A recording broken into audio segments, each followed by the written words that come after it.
92.7 big FM पर आप सुन रहे हैं यादों का idiot box with Nilesh Mishra season 4। कहानियां जिनमें आप मिलते हैं खुद से। दोस्तों, मैं आपको सुनाने जा रहा हूं अपनी मंडली की सदस्या कंचन पंत की लिखी कहानी मेरा एक सपना है। शाम ढलने लगी थी, हवा में ठंड बढ़ रही थी और मैं खिड़की के पास बैठी हुई उजाले को अंधेरे में बदलते देख रही थी। आसपास और दूर दराज के घरों की लाइटें एक एक करके जल रही थीं। मेरी नज़र झील के किनारे बनी उस सफ़ेद रंग की पुरानी इमारत पर टिकी थी। भारतीय प्रशासनिक सेवा यानी आईएएस का ट्रेनिंग सेंटर। अब सिर्फ एक हफ्ता बचा था आईएएस के इंटरव्यू के लिए। अगर पास हो गई तो इसी इमारत में मेरी ट्रेनिंग होगी। वो सपना जो बचपन में अनजाने ही देख लिया था वो पूरा हो जाएगा। हर शाम यूं ही खिड़की पे बैठ के इस इमारत को देखना न जाने क्यों इतना सुकून देता है मुझको। यहाँ बैठ के लगता है जैसे मैं हर पल अपने सपने के थोड़ा और करीब पहुँच रही हूँ। 1 साल पहले जब अपना कानपुर छोड़ के दिल्ली आई थी तो मंजिल बहुत दूर नज़र आती थी, लेकिन शायद अब रास्ता उतना लंबा नहीं रहा। इस मंजिल तक पहुंचने के लिए अपने दिल को कई बार सख्त, कई बार ज़ख्मी करना पड़ा था मुझे। मैंने पढ़ने के लिए किताबें खोली, लेकिन पता नहीं क्यों आज मन पढ़ने में नहीं लग रहा था। नीचे वाली फ्लोर से मकान मालिक के बच्चों आशु और रीतू के लड़ने की आवाज़ आ रही थी। 7 बजे रीतू को एनिमल प्लैनेट देखना होता था और आशु को स्पोर्ट्स चैनल। इसी बात को लेके रोज़ दोनों झगड़ते थे और आखिर में दोनों में से कोई भी टीवी नहीं देख पाता था। इन दोनों को देख के मुझे अपने भाई की याद आ जाती है। कई दिनों से घर पे बात नहीं हुई थी, सोचा आज घर फ़ोन कर लूँ। मैंने घड़ी की ओर देखा। 7 बजने में अभी थोड़ा वक्त था, अभी फ़ोन किया जा सकता था। दादाजी टहल के अभी लौटे नहीं होंगे। सर्दियों के दिन हैं और दादाजी के घुटनों में दर्द रहता है। घर में सबने कितना समझाया कि कम से कम सर्दियों में शाम को टहलने ना जाया करें, पर वो किसी की सुने तब ना। जब तक मैं थी वहाँ तो उनको ज़बरदस्ती टोपी, मफलर, शॉल सब पहना दिया करती थी। अब पता नहीं वो शॉल ले जाने का ध्यान रखते भी होंगे कि नहीं। मैं घर का नंबर डायल कर ही रही थी कि खुद ही माँ का फ़ोन आ गया। हेलो मिन्नी, कैसी है मेरी गुड़िया? माँ ने कहा तो लगा जैसे मैं वही छोटी सी मिन्नी बन गई हूँ जो ज़रा ज़रा सी बात पे माँ की गोद में दुबक जाती थी, जो भाई से लड़के आती थी और फिर उसी की शिकायत पापा से लगाने लगती थी, जो दूध का गिलास ख़त्म करने के लिए माँ को घंटों अपने पीछे दौड़ाती थी। पढ़ाई के चक्कर में सोना मत भूल जाना। खाना खा रही कि नहीं सही से? अच्छा सुन, सर्दी बढ़ गई है, बालों में ठंडा तेल मत लगाना, गर्म तेल से मालिश करना। सुबह शाम कोल्ड क्रीम लगाती है कि नहीं? माँ की हिदायतें और सवाल ख़त्म होने का नाम ही नहीं ले रहे थे। हाँ माँ, कोल्ड क्रीम भी लगा रही हूँ, गर्म कपड़े भी पहन रही हूँ और सोने से पहले दूध भी पीती हूँ। अब खुश? मैंने नखरे से कहा। माँ के पास करने के लिए ढेरों बातें थीं और आज शायद वक्त भी बहुत था। दादाजी कहाँ है माँ? मैंने कहा तो दूसरी तरफ खामोशी छा गई। तेरी इंटरव्यू की तैयारी कैसी चल रही है? थोड़ी देर चुप रहने के बाद वो बोली। शायद जानती थीं कि दादाजी का जिक्र मुझको उदास कर देगा। माँ और मैं बहुत देर तक बातें करते रहे। 7 कब के बज चुके थे। मिनी रखती हूँ अभी, दादाजी आ गए तेरे, माँ ने घबराई हुई आवाज़ में कहा और फ़ोन काट दिया। दादाजी नाराज़ थे मुझसे, इतने कि मेरा घर पे फ़ोन करना तक पसंद नहीं करते थे। मैंने ज़िद चुकी थी उनसे, अपने लिए खुद सपने देखने की ज़िद, उन सपनों को पूरा करने की ज़िद।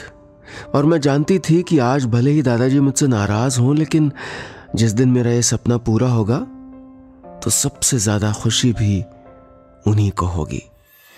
92.7 बिग एफएम पर आप सुन रहे हैं यादों का idiot box with Nilesh Mishra season 4। कहानियां जिनमें आप मिलते हैं खुद से।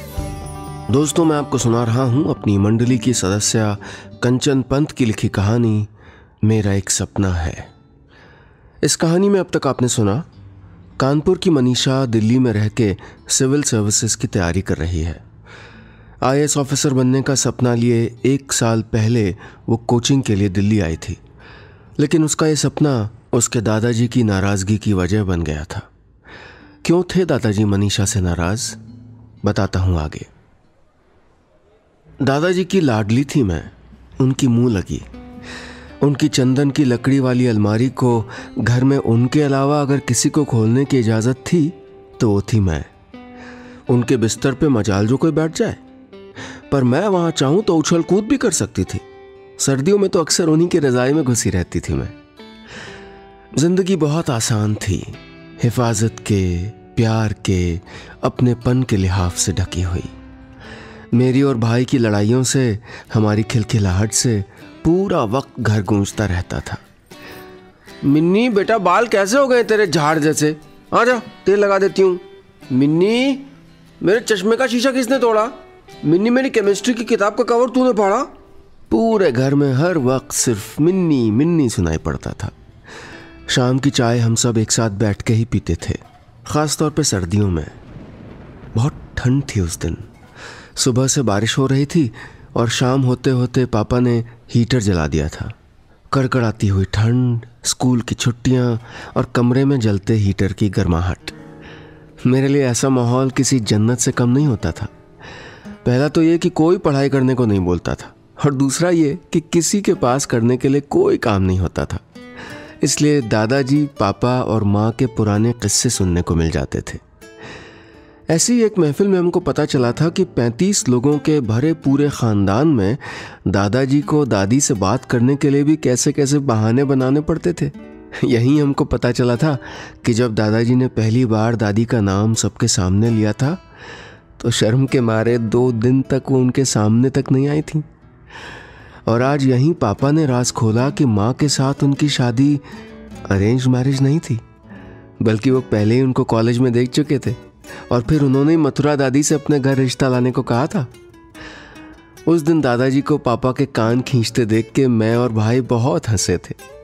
घर में हमेशा तो हमारे ही कान उमेटे जाते थे। पापा को भी तो पता चला कि कोई कान खींचे तो लगता कैसा है।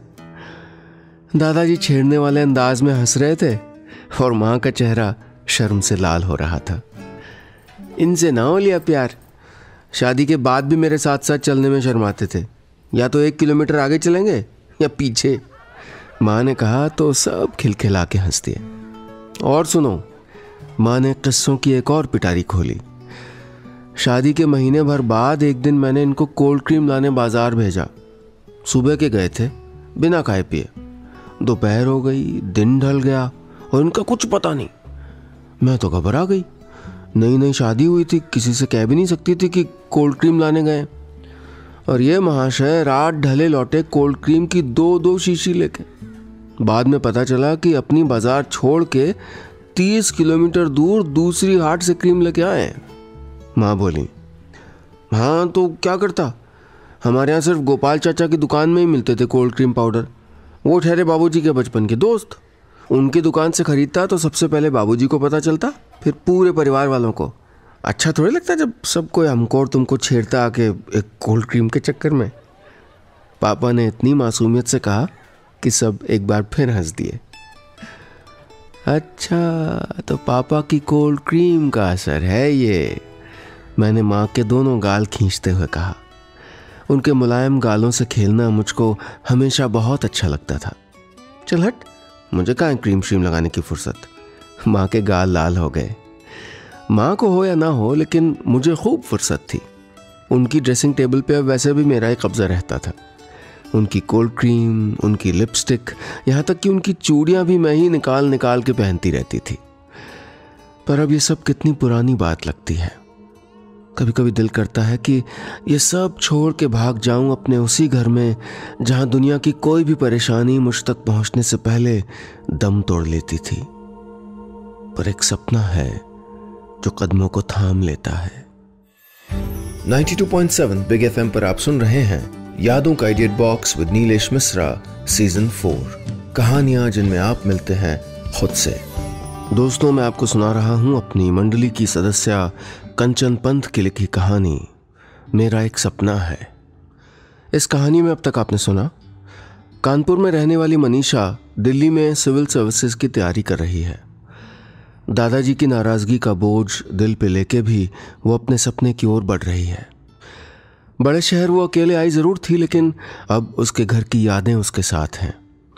क्या मनीषा को दादाजी का भी आशीर्वाद मिल पाएगा? सुनते हैं आगे। पता नहीं IAS ऑफिसर बनने का ये सपना मेरी आंखों में कब पलने लगा था।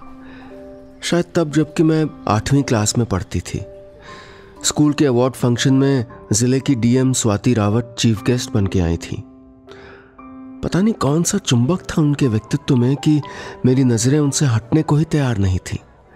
चेहरे पे इतनी चमक, आंखों में इतना आत्मविश्वास, इतना रौब। मैं इंटर स्टेट क्विज कंपटीशन में पहले नंबर पे आई थी, इसलिए मुझको अवार्ड लेने के लिए स्टेज पे बुलाया गया। क्या बनोगी बड़े होके? DM मैम ने मेरे हाथ में ट्रॉफी थमाने के बाद शायद यूं ही पूछ लिया था। आपकी तरह बनूंगी, IAS ऑफिसर। पता नहीं क्यों मेरे मुंह से निकल गया था। उन्होंने मेरी ओर गौर से देखा, फिर मुस्कुराई और मेरे सर पे हाथ रख के बोली, ज़रूर बनोगी।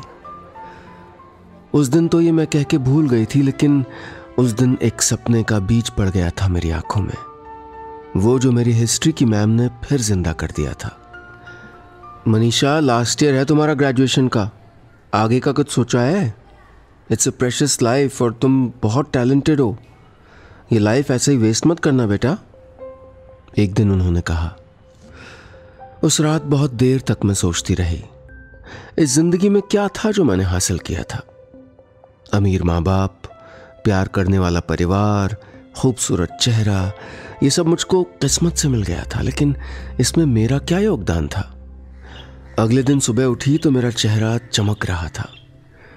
नहा धो के मैंने बाल बनाए और अभी चेहरे पे कोल्ड क्रीम लगा ही रही थी कि हाथ में टिफिन लिए माँ पहुंच गई। पहले उन्होंने मेरे कपड़ों की ओर देखा, फिर बालों की ओर। इंटरनेट से सीख के आज ही मैंने एक नई हेयर स्टाइल ट्राई की थी। पूरा दिन तो तू बाल बनाने में, मेकअप करने में, अलग थलग कपड़े ट्राई करने में लगी रहती है। पता नहीं इतने मार्क्स कहाँ से आ जाते हैं तेरे? माँ ने कहा। स्मार्ट माँ की स्मार्ट बेटी हूँ, तभी तो सारे काम परफेक्टली करती हूँ। मैंने लाड से माँ के गाल पे कोल्ड क्रीम का टीका लगा दिया और अपना बैग लेके उठ खड़ी हुई। अरे टिफिन तो लेके जा, पीछे से माँ ने आवाज़ दी, लेकिन मैं नहीं रुकी। आज विशाखा मैम को मुझे बताना था कि मैंने अपने फ्यूचर के बारे में क्या सोचा है।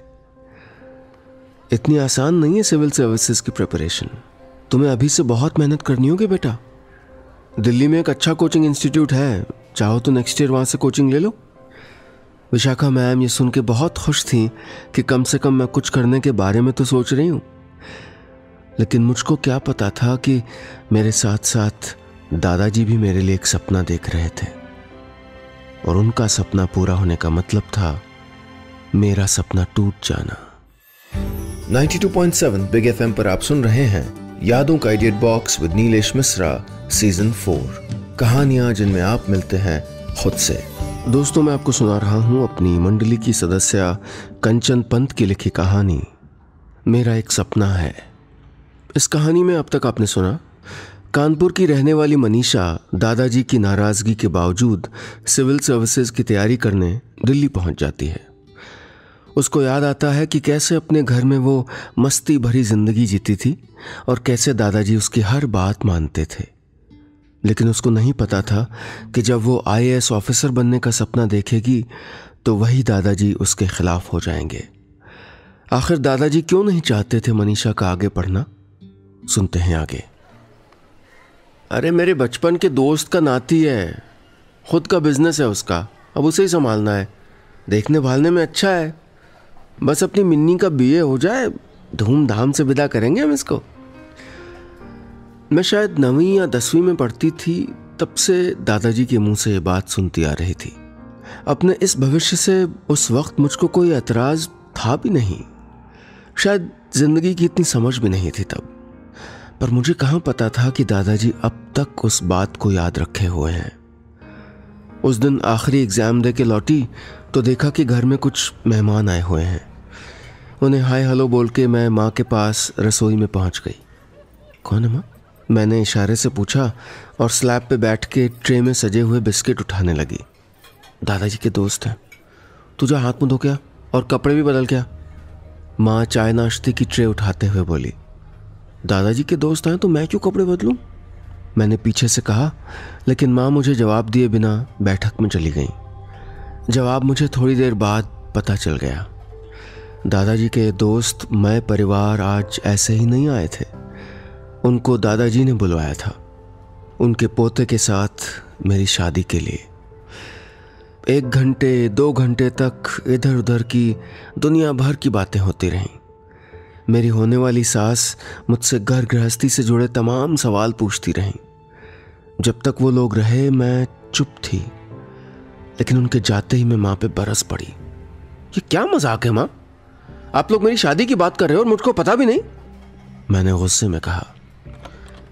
अरे मेरी गुड़िया तो रिसा गई। पहले पता नहीं था, अब तो पता चल गया है ना।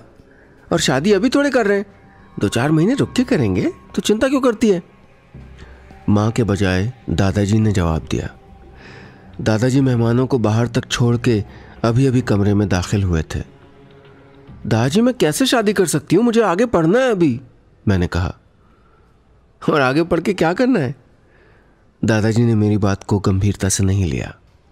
सिविल सर्विसेज में जाना है, मैंने तो तैयारी भी शुरू कर दी है, मैंने कहा। तो अब तक मजाक के मूड में नजर आ रहे दादाजी के चेहरे के भाव बदलने लगे।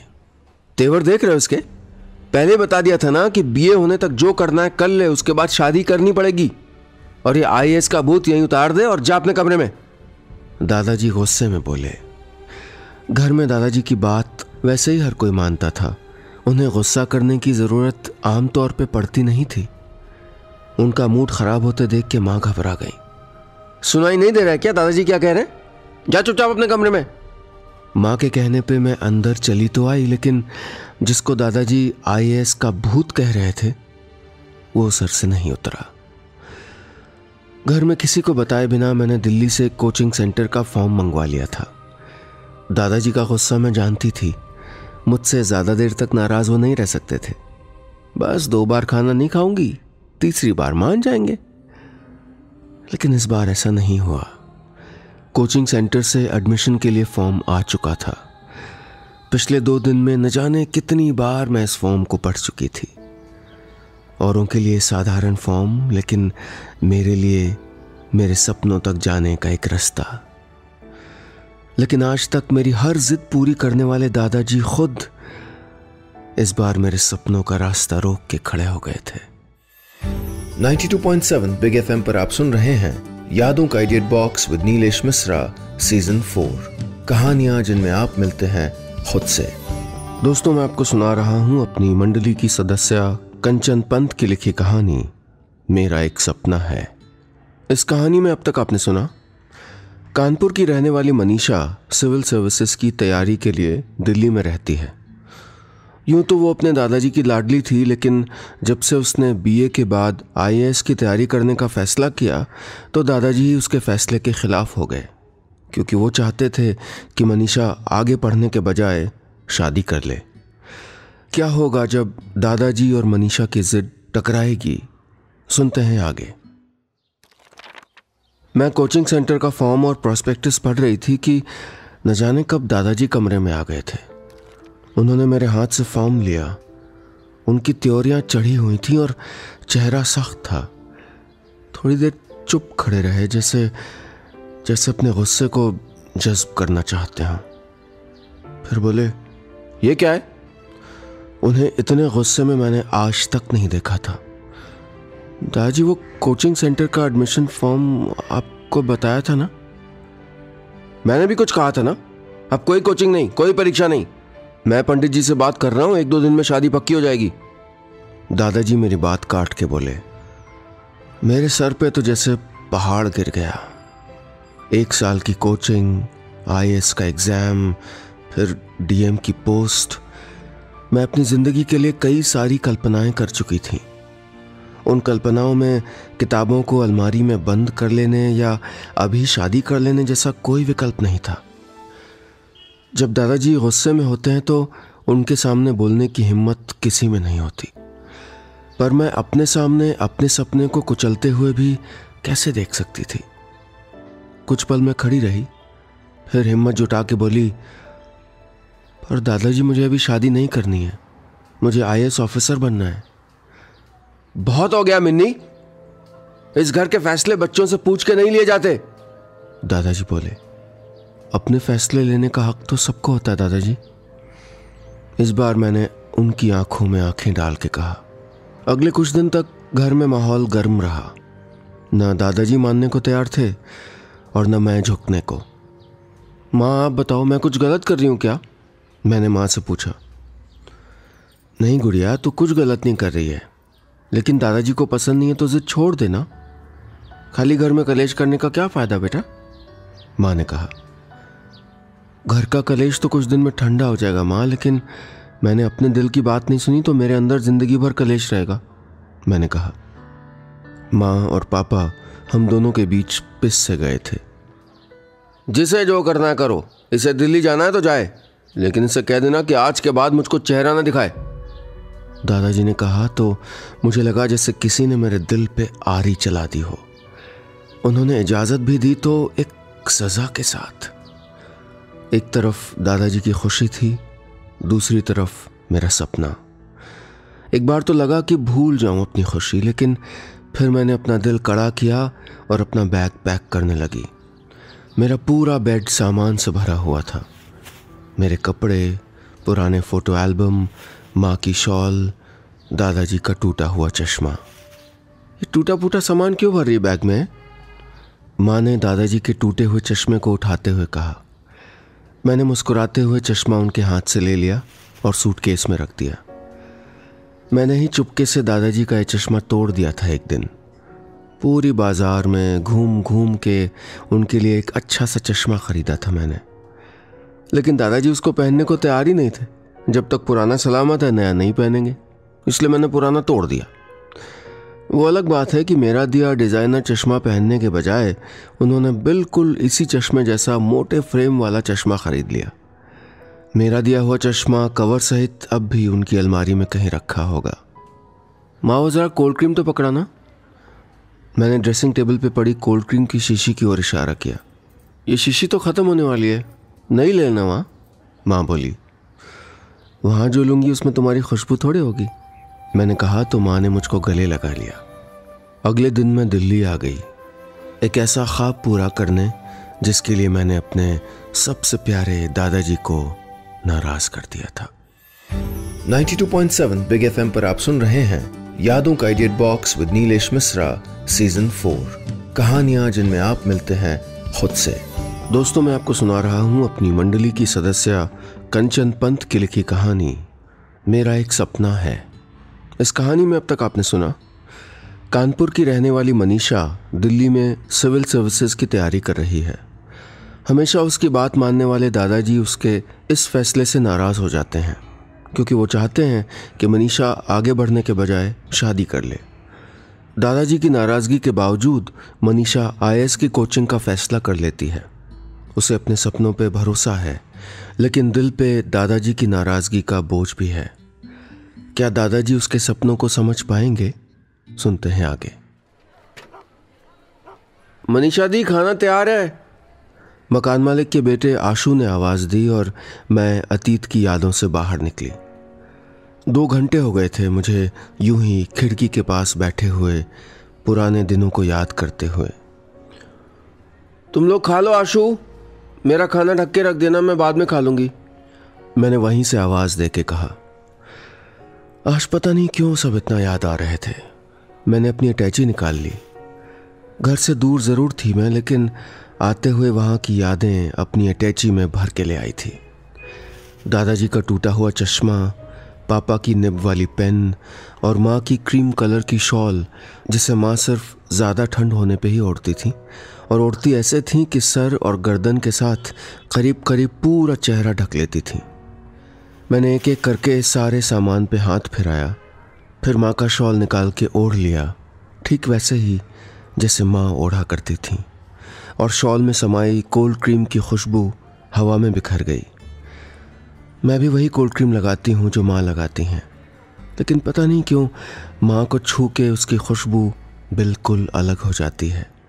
शायद माँ की सुगंध भी उसमें मिल जाती हो। आज मेरा इंटरव्यू था, मेरी मंजिल का आखिरी पड़ाव। बचपन से हर परीक्षा से पहले दादाजी के पैर छू के उनका आशीर्वाद लिया करते थे हम, लेकिन अब तक की सबसे बड़ी इस परीक्षा में ही उनका आशीर्वाद मेरे साथ नहीं था। जानती थी कि दादाजी बात नहीं करेंगे, फिर भी पता नहीं क्यों मैंने इंटरव्यू के लिए जाने से पहले घर पे फ़ोन लगा दिया। सुबह सुबह का वक्त था। मैं जानती थी कि दादाजी के अखबार पढ़ने का वक्त होता था। लैंडलाइन वाले कमरे में उनके अलावा कोई और नहीं होता था उस वक्त। हेलो, कौन सा बोल रहे हैं? उम्मीद के मुताबिक उन्होंने ही फ़ोन उठाया। पूरे साल भर बाद उनकी आवाज़ सुनी थी मैंने, लेकिन आज उस आवाज़ में वो रौब नहीं था। लग रहा था जैसे बहुत कमज़ोर हो गए हैं दादाजी। मेरा गला भर आया। दादाजी, मैं मिन्नी, मैंने भरे गले से कहा। दूसरी तरफ खामोशी छा गई। आज मेरा इंटरव्यू है दादाजी। आपके आशीर्वाद के बिना आज तक कोई एग्ज़ाम नहीं दिया। आज भी आपका आशीर्वाद चाहिए मुझे, मैंने कहा। दादाजी अब भी कुछ नहीं बोले। आप मेरे साथ हैं ना दादाजी? मैंने फिर पूछा। दादाजी अब भी चुप रहे। गुस्सा छुपाना उनको नहीं आता, लेकिन मैं जानती थी कि ये खामोशी उनके आंसू छुपाने के लिए थी। उन्होंने कोई बात तो नहीं की, लेकिन उन्हें फ़ोन करके मेरा मन बहुत हल्का हो गया। ज़िंदगी में मैंने कई गलतियां की होंगी, कई बार बिना बात की ज़िद की होगी, अपने कई कामों का अफसोस भी रहा होगा मुझको, लेकिन दादाजी की मर्ज़ी के बिना यहाँ दिल्ली चले आना, इसका दुख भले ही हो, लेकिन मुझे अफसोस नहीं था। इंटरव्यू अच्छा गया था, सिलेक्शन हो जाने की पूरी उम्मीद थी। मैं खुश थी, लेकिन दादाजी के बिना ये खुशी अधूरी थी। मैंने सोच लिया था कि आज ही कानपुर चली जाऊंगी। दादाजी डांटेंगे, गुस्सा करेंगे, शायद घर में भी ना घुसने दें, लेकिन कुछ भी करके मैं उनको मना लूंगी। अपने ख्यालों में खोई हुई मैं पीजी पहुंची तो देखा माँ और पापा वहाँ पहले से बैठे हुए हैं। खुशी के मारे मेरे आंसू निकल गए। मैंने पापा के पैर छुए। माँ के पैर छूने झुकी तो उन्होंने मुझे गले से लगा लिया। कोल्ड क्रीम मिली माँ की वही सुगंध फिर हवा में बिखर गई। अपने दादाजी से नहीं मिलेगी मिन्नी। तभी वो आवाज़ सुन के मैं पलटी। खादी का कुर्ता पैजामा पहने, आंखों में मेरा गिफ्ट किया हुआ वही चश्मा पहने दादाजी खड़े थे। एक पल को तो मुझको जैसे यकीन ही नहीं हुआ, लगा जैसे सपना है। बहुत जिद्दी है तू, आखिर अपने मन की कर ही ली ना? दादाजी ने लाड़ से कहा, तब जाके उनके होने का यकीन हुआ। आई एम सॉरी दादाजी, मैंने अपने कान पकड़ के कहा। नहीं गुड़िया, सॉरी तो मैं हूँ, तेरा साथ देने के बजाय तुझसे नाराज़ होके बैठा रहा। I am sorry. दादाजी ने मेरी ही तरह अपने दोनों कान पकड़ के कहा तो मैं दौड़ के उनके गले लग गई। पंख तो मैं पहले ही लगा चुकी थी, लेकिन मेरे सपनों को असली उड़ान अब मिली थी। बस इतनी सी थी।